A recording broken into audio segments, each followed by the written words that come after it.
we'll guide you through how to create a stunning portfolio on Wix. If you find this helpful, consider subscribing and liking the video. First, go to the Wix website and log into your account. Once you're in, click on the Create New Site button. You'll see a list of templates. Choose one that suits your style by selecting Portfolio and CV from the categories. After you've picked a template, click Edit to start customizing. In the Wix editor, you can change text by clicking on it and typing directly.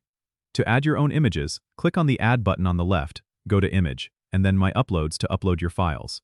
It's important to showcase your best work, so take your time selecting the right photos.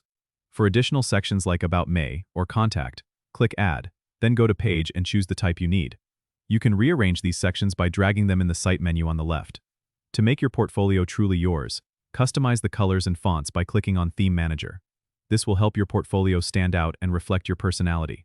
Once you're satisfied with the design, click Preview to see how it looks on different devices. Make sure everything is aligned and easy to read, whether it's on a desktop or a tablet. When you're happy with your portfolio, hit the Publish button in the top right corner. Your site will now be live, and you can share the link with potential clients or employers. It's as simple as that. Don't forget to subscribe and comment if this helped you out.